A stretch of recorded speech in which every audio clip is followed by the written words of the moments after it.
ਉਦੋਂ ਮੈਨੂੰ ਮੁੰਡਿਆਂ ਨੇ ਕਿਹਾ ਸੀ ਭਾਈ ਸ਼ਬਦ ਗਾਓ, ਕੁਦਰਤ ਕਰਕੇ ਵਸਿਆ ਸੋਏ। ਤੇ ਕਿਹਦਾ ਵਿਊ ਸੀ ਉੱਥੇ। ਕਿਆ ਬਾਤ। ਅੱਜ ਅਸੀਂ ਕੈਨੇਡਾ ਪੂਰਾ ਜੱਥਾ ਸਾਡਾ, ਤੇ ਆਪਾਂ ਥੋੜਾ ਜਿਹਾ ਗੁਣਗੁਣਾਈਏ ਹਨਾ, ਭਾਈ ਸਾਹਿਬ। ਉਹੀ ਸ਼ਬਦ ਕਰਦੇ ਆ। ਆਲੋ। ਆਜਾ ਆਜਾ ਆਜਾ ਆਜੋ ਭਾਈ ਸਾਹਿਬ, ਸ਼ਰਮਾਓ ਨਾ। ਕੋਈ ਤਬਲਾ ਨਹੀਂ ਬਤਾ। ਨੋ ਨੋ ਥੈਂਕ ਯੂ। ਸ਼ੁਰੂ ਕਰੋ।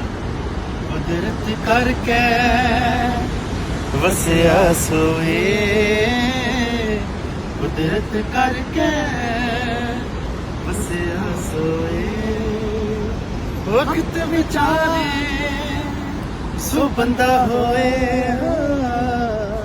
ਵਕਤ ਵਿਚਾਰੇ ਸੋ ਬੰਦਾ ਹੋਏ, ਕੁਦਰਤ ਕਰਕੇ ਵਸਿਆ ਸੋਏ, ਕੁਦਰਤ ਕਰਕੇ ਵਸਿਆ ਸੋਏ।